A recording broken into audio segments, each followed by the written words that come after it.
All right, guys. Hey, welcome to the Family First Life West Coast podcast. Today, guys, I've got a great special guest on today that I think you'll relate well to. I think a lot of times in this business, you can listen to podcasts, you can listen to different people, and I think that you can come to this thought, which I don't think it's necessarily right, but I do think it can hold you back from hearing it. And that thought could be, well, man, that person's been doing this for so long. Sure, they're out there seeing success. And by the way, that is probably true, right? Somebody the other day said, man, Paul, it's great to see what you've accomplished. It's like, dude, it's been 15 years. I don't think I've accomplished anything, by the way. That's one of my struggles. But after 15 years, if you still suck, man, they should take you behind the barn. That's, I guess, like an old country, take him behind the barn. And what happened? He just didn't come back. He went behind there and never showed back up.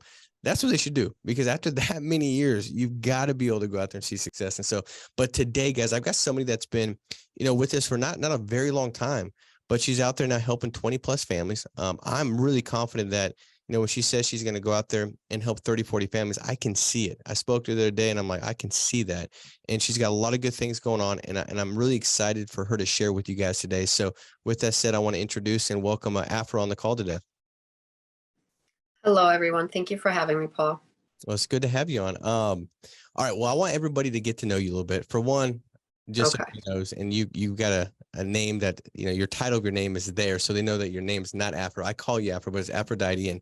And I want them to get to know you, though.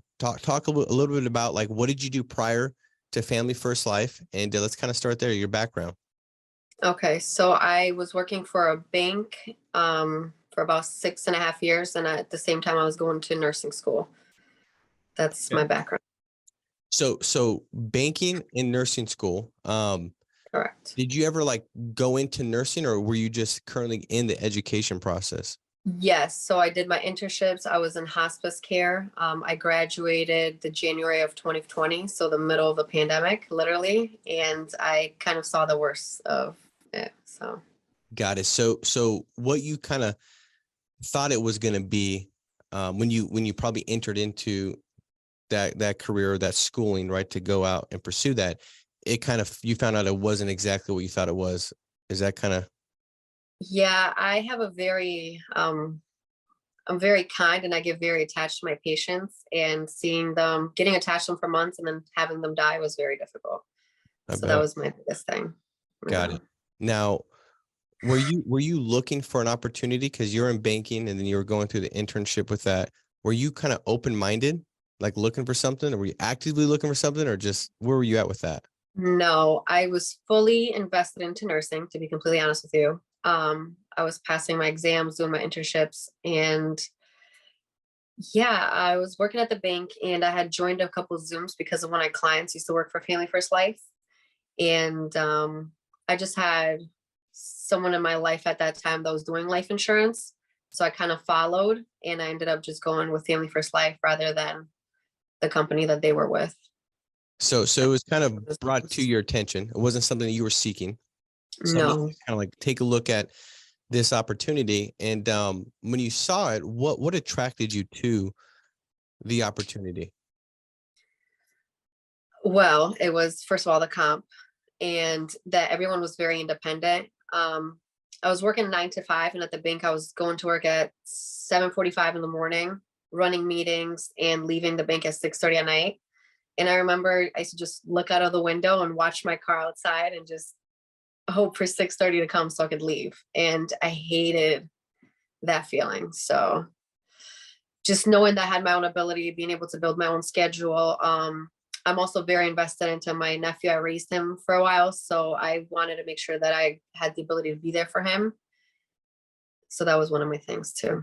Yeah. I mean, I think that's such a big deal, like Afro, if everybody's on here listening, what I'm hearing is like, you weren't actively looking for an opportunity, and it almost seemed like you didn't know that you wanted an opportunity. Cause like we can have certain feelings, like I hate that feeling that I'm not passionate about what I'm doing, or I hate the fact that I don't have freedom or schedule, but we don't ever rise above that initial emotion or that initial thought.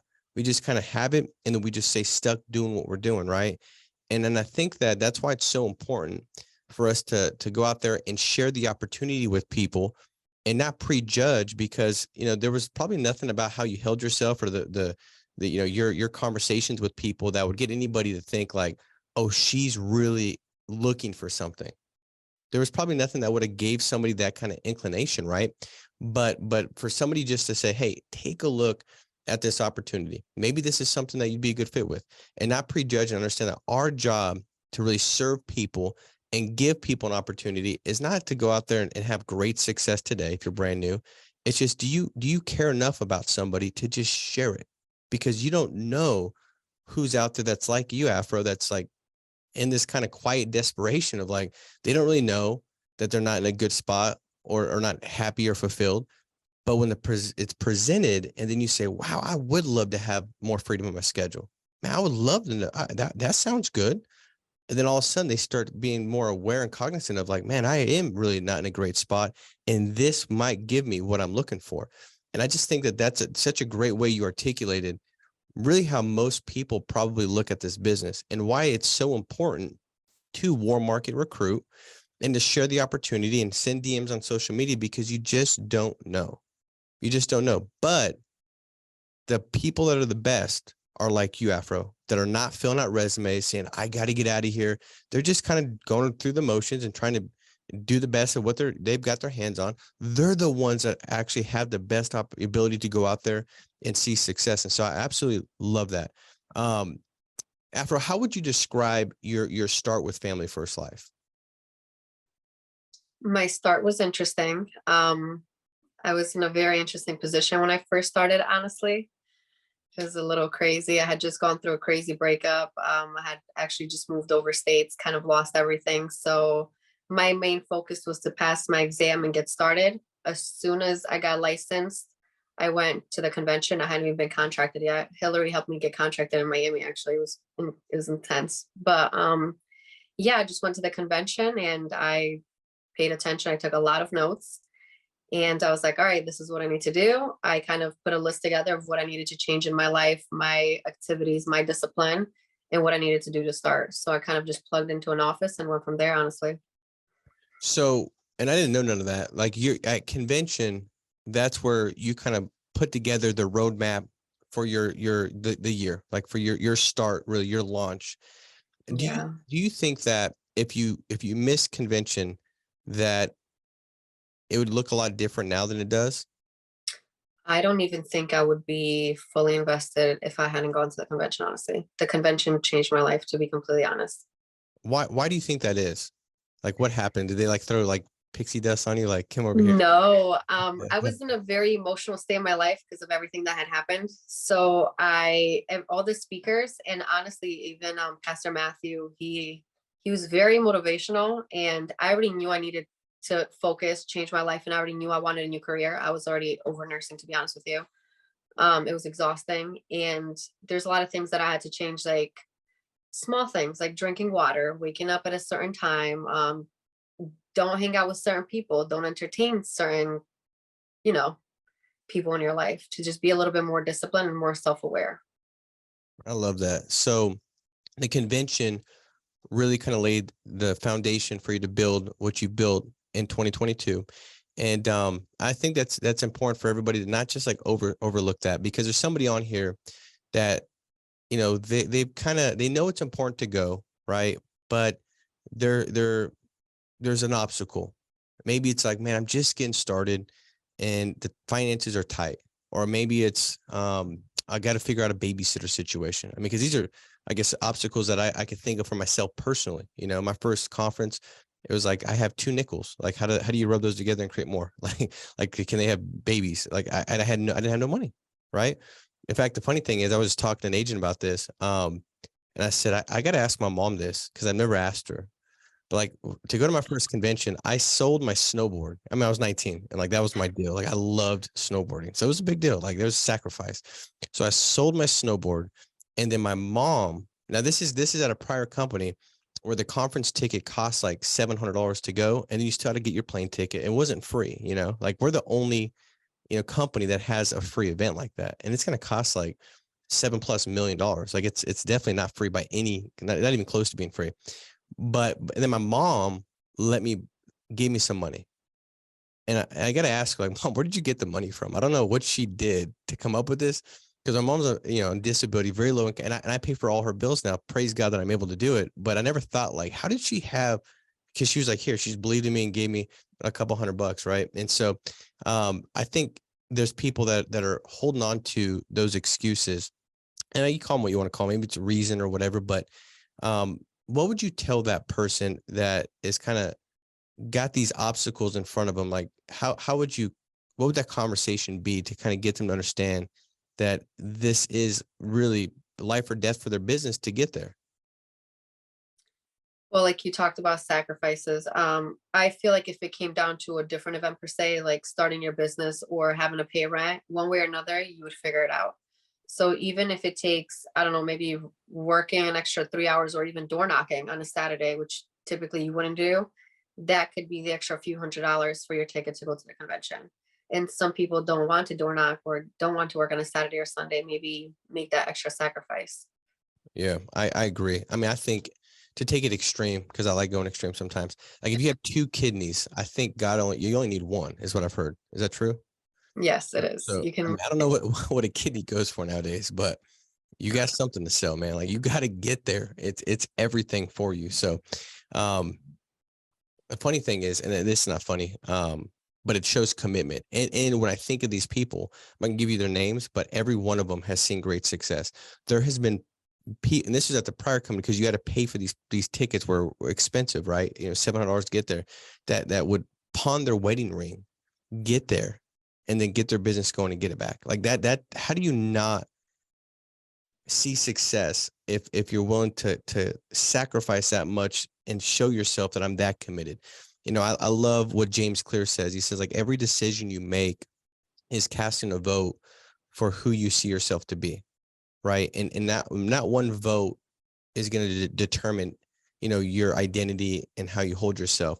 But over a period of time, those votes start to add up, and those votes will eventually determine how you see yourself, and how you see yourself determines what you do, right?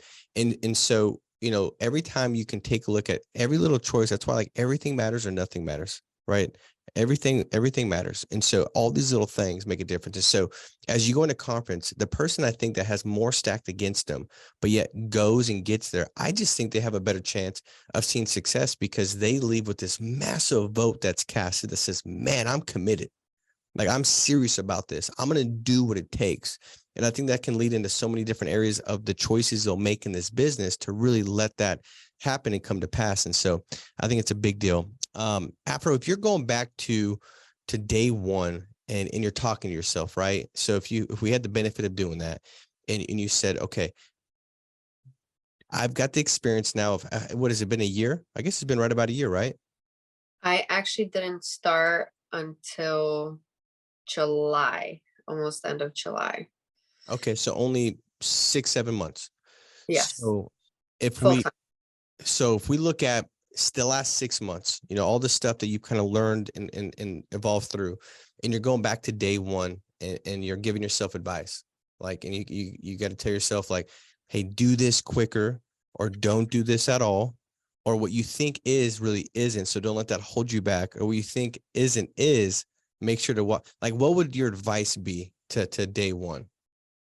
Okay, consistency by far. Because in the beginning, when you're coming from a different business, like a 9 to 5, you write a few policies, you'll get paid a few $1,000s. You're like, oh, this is great. And then you won't grind as hard. It kind of starts to slow down a little bit. I feel like you have to keep the momentum going, because then you'll start getting chargebacks. Then you have to invest more. And in the beginning, I was being super stingy on investing in leads. And I wish I hadn't been that way. Now I'm like, oh, leads, yes, give them to me wherever. I'll buy any lead. It doesn't matter to me. I become like a lead junkie. It's bad. But You're gonna get it's addicted to anything in 2023. Get addicted to some lead it's purchases. It's probably one of the it's better ones. obsessing. It's Well, obsessing. what do you mean Like, by stingy? Like, kind of break that down. How are you stingy? Like, how did that show up? You being stingy with leads? well, because I would try to redial the same leads that I had. Like if they answered the phone, or if I hadn't door knocked them, I would try to redial them for like 2 or 3 dial days. And that's not realistic. I'm Every dial day I have new leads. There's no way. So, So so you're trying to, like, squeeze like an orange that there was no more juice in, right? Like, Yes, yes, oh, what can you do? 100%. And Like maybe one day they'll pick up. and I think most people do that. Like, that's the thing I love about this business is like more people are alike than they are not alike. Like I was talking to Jacob, and I'm like, he's a newer agent. He's right, helping 3-4 families a week. And like everything he's saying, I'm like, dude, I remember thinking that. And then I just talked to like 7 other people the last 2 days, and they said the same thing. So it's like we deal with the same thing, right? It's the whole, can I get more from these leads? And then it's busy work, and you're like, I worked yesterday. I made all the dials. Like, I did what I was supposed to do. It ain't on me. It must be this or that. No. It was on you because you chose not to invest more in leads. And then it's frustrating because the same people that don't pick up on Monday, they don't pick up on Tuesday or on Wednesday. So you just need to have more people to call. And so I think that's a big deal. What do you think has helped you, and I love how you spoke about like leaving conference, you really kind of thought about like disciplines and things you wanted to put in place to really propel the year. What are some things that helped you really kind of, I guess, take those disciplines and consistently do them over and over again, so much so where they became, habits? Because I think this is such a big deal. If we take a top producer and just an ordinary producer, or a top manager and an ordinary manager, I think the difference is just simply like their habits, what they do on a daily basis. And so what helped you develop the disciplines and habits that you now got that's really kind of helped you go out and help 20 families a week? What were some things you did? So first, I feel like it starts with self-discipline. So getting your mental right, being focused on yourself, just taking care of yourself first, like working out, drinking water. And then the thing that I had to figure out was staying plugged into an office. That was like the main thing in the business. I got into a car accident about a month ago, and I had to dial from home on a Thursday. Let me tell you, it was not the same. I booked probably half of the appointments I would have booked in the office, dialing all day at home rather than half the day in the office. And staying plugged in was huge for me. Every Monday and every Thursday, we all go to the office, we dial together, we take lunch, we stay consistent, and we stay disciplined. Instead of like standing up and hanging out with one another, we're actually dialing. If somebody's slacking off a little, we'll be jokingly like, hey, how many dials have you had today? We just kind of hold each other accountable, and plugging in is kind of key for me personally. I can't really dial from home, to be honest with you. I couldn't do it. So Well, I've got 582 kids, so I definitely can't do it either. And my wife loves Amazon way too much. So it's like every 2.3 seconds, a doorbell rings and there's another package. So I'm like highly distracted. So I agree. But I think that's how everybody is. Now we try to convince ourselves a lot of times on things that keep us comfortable and keep us from moving to the thing that's going to really lead to growth, right? And I think somebody might even say, well, my office, if I go to the office, I got to drive. I got to, if it costs me $1,000 to have an office space there, like that costs, and they don't realize what it costs them not to do those things.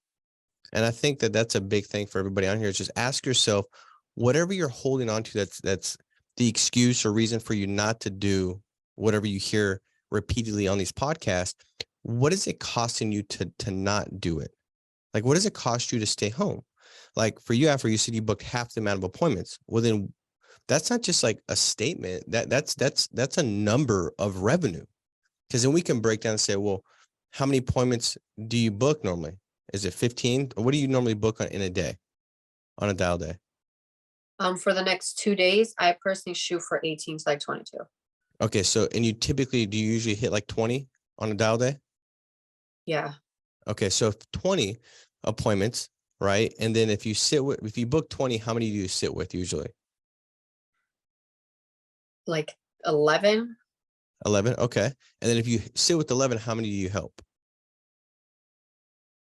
Depending on the day, some days it's more than others, but so the last 2 days, for example, I had booked, I think 23 to 24 appointments. I had 2 telesales. I helped 9 families last 2 days.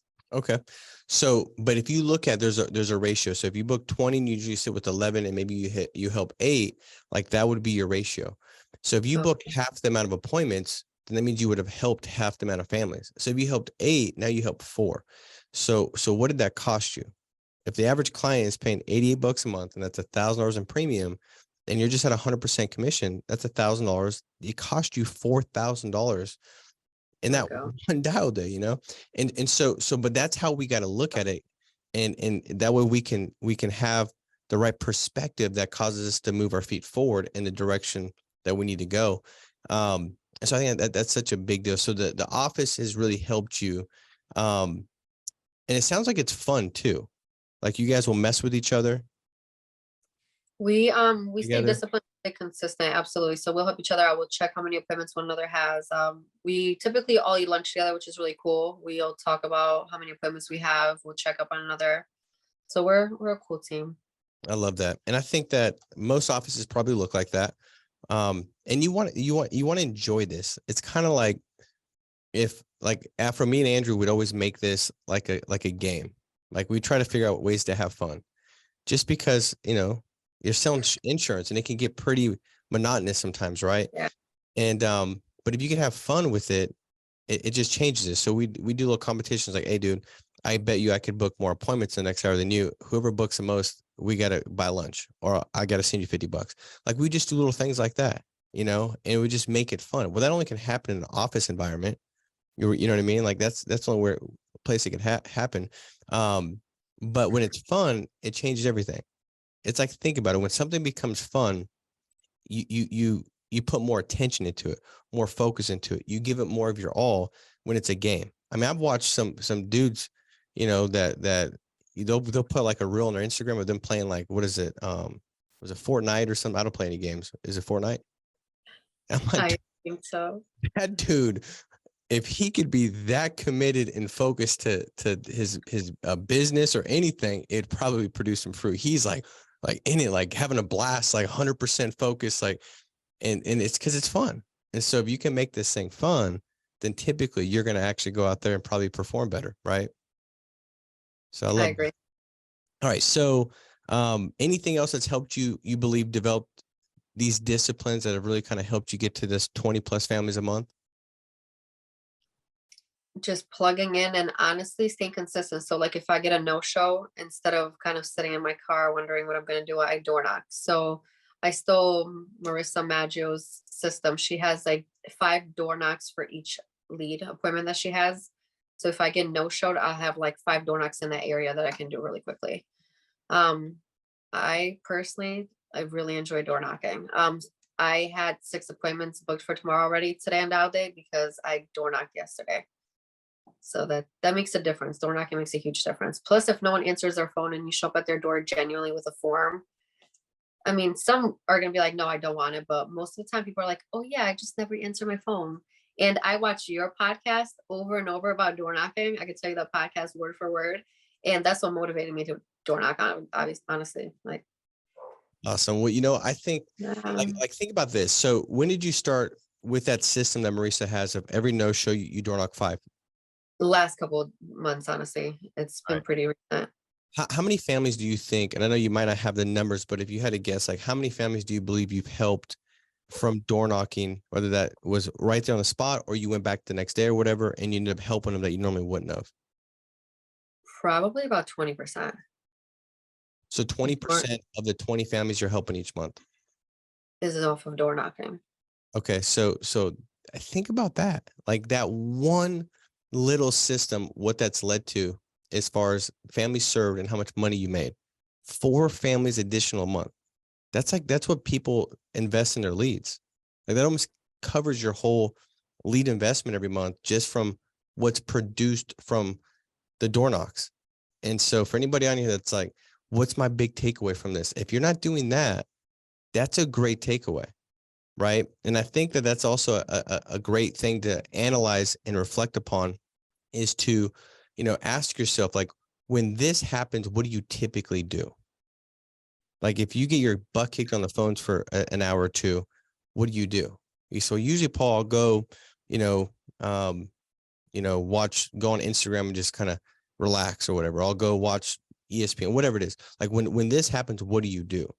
And then if it's not productive, then you ask yourself, what would be the most productive thing I could do when that happens? Like if I get a no-show, what do I do? And then you start writing that down. When this happens, then I choose this. So you start to pre-decide, and that helps you develop new disciplines and habits. So then you just say, it's like, what did you do before, Afro, when you had a no-show? What did you normally do before you did this 5 door knocks? I would do a little bit of door knocking, but I used to be very nervous about door knocking. So I'd maybe knock on a door, if somebody turned me down, I'd be like, all right, I'm not door knocking. Maybe I'll just show up to my next appointment a little early. And now I have this thing in my head where it's like, if I show up to my appointment early, I won't close them. So I never really show up early. Has to always be at least 5 to 10 minutes late. I don't know why, and I don't know if this is right or not, but I'll door knock, and then if I'm closing someone, great. If not, I'll to finish the door knocks and I'll go to my next appointment. I love it. Well, I don't know if it's right or not, but I did the same thing. Okay. Or it might just be a bad discipline because I'm late to about almost everything. You know what I mean? That's yeah. But I would always be late to an appointment because I just in my mind would think that like, dude, I'm like a doctor. Doctor's always late to see you. Like, when's the last time you saw the doctor? And they're like, it's gonna be 5 minutes, and they call you back and forth. That's never happened to me. Usually it's like 20 minutes. I want to fight this dude. Like, why am I sitting here? But it creates that, hey, they're busy. They've got something of value. And because it's so valuable, they've got a lot of people pulling that need it. And so I agree with that. Now, the one thing I want to say to that, and we'll move on to the last point, but after, like, I don't know if you intentionally did this, but when you said you convinced yourself that if you show up early, they're not going to buy, like, why did you do that? Like, is that? I don't know. So I just feel like every time I've showed up early, I haven't really had any luck to where they're like, oh yeah, I've never really, I will sell people who I show up early too, but I feel like if I wasn't door knocking, or I feel like they respect you a little more when you show up late and you're like, I'm sorry, I got caught up with my last family. I'm helping 12 families today. They're just like, oh my God, yes, come in. I feel like psychologically people want what they can't have. So if you kind of like give them, but then you like take away a little bit, they're like, okay, I need this more. Does Yeah. that make sense? I agree 100%. I loved it when the client was like, dude, you're an hour late. I'm like, I know, man. And I know you probably didn't expect me to come by, but I did as a courtesy because I know how important this is for you guys. So my last client is going to be way behind, but I know how important it is for you. You want me to take my shoes off or leave them on? And it was just like, I would flip it on them and use it for my benefit. But the thing is this, guys, even if that wasn't true, because maybe we're wrong. Maybe we're both wrong. Maybe if you show up early, it's better. I don't know. I did the same thing though. But what I'm saying is, like, if you can convince yourself of something that leads you to the right decision, just so the fact that you say, if I'm early, then I don't sell it. So therefore I got to go door knock 5. Right. And I would always tell myself that if I don't go to my last appointment, that's the last appointment they always buy. The last appointment that's at 9:30 at night, they always buy. And because I convinced myself of that, I would always go. Would they always buy? No. But my close ratio was highest in the last appointment, probably because I believed that. And it caused me to not go home early and reschedule that one appointment because I was so far behind or I didn't feel like doing it. And so if you can convince yourself of these little things that cause you to choose correctly, it's like the right manipulation. You got to manipulate yourself in the right way. I mean, I know I do. So, all right, I'm going to hit you with a couple like rapid fire things to kind of get to know you, right? So what's your favorite book? The Secret. Okay, that's a good book. Yeah. Favorite quote? Favorite quote. Okay. The only impossible journey is the one that you never start. I like that. That's a By good one. Tony Robbins. And that kind of ties back to this business because I feel like if I had never took kind of a leap of faith because I didn't really know what it was going to be like, I would have never been in the position I am today. Absolutely. And I think that's so applicable for everybody on here right now. There's something that if you stepped into it's gonna lead you down the right path, but you're stuck thinking too much about it. And it's just once you take that first step and begin, then all of a sudden things start to work together to reveal themselves and keep you moving. Faith is only started by action, right? Without it, it's dead. Favorite Netflix series? Oof. I haven't watched Netflix in a long time, but when I did, I used to watch Grey's Anatomy because I used to be in nursing school. The funny thing is my 15-year-old, she started watching that because I remember like Afro, how old are you? I am 27. 27. Okay, so I'm 35. And I remember watching like that show being out when I was a kid. Like it's been out for a long time, right? It has. So I walked in, my daughter's watching it, and she's been like binging on Grey's Anatomy, right? She's 15. And then so last week I'm like, what are you looking to be like? We're talking about college because she's trying to get an offer for scholarship with her athletics and soccer. And she's like, well, I want to be, I think I want to be like a doctor. And I was like, really? Since when did that happen? She's like, I don't know. I just feel like that. I was like, oh, it's probably Grey's Anatomy. That's probably 100%. what it is. So anyways, if for anybody on here, if your kids got like a desire to be something that's not very, good as far as career profession, have them watch Grey's Anatomy and all of a sudden they'll want to be a doctor too. It'll help them out. But Afro, I appreciate you hopping on. This has been really, really good. I took a lot from this. I know everybody did on here. This is one that I don't even think I have to tell you guys to share if you want to make a difference. You've already kind of done it because of how good it was. Make sure to comment below anything that you guys want as far as like, hey, actually do this. Any questions you've got for Afro, comment below. I'll get them to her, and we'll also, make sure to provide the answers to your questions as well, guys. And subscribe so that way you're up to date with all the content that we'll continue to produce. That way this year you can consume better stuff than you did last year to set yourself up for more success. So Afro, I appreciate you joining. Thank you. Thank you for having me, Paul. You got it. All right, guys, be strong, stay steadfast, and we'll talk to you soon. Take care. Bye-bye.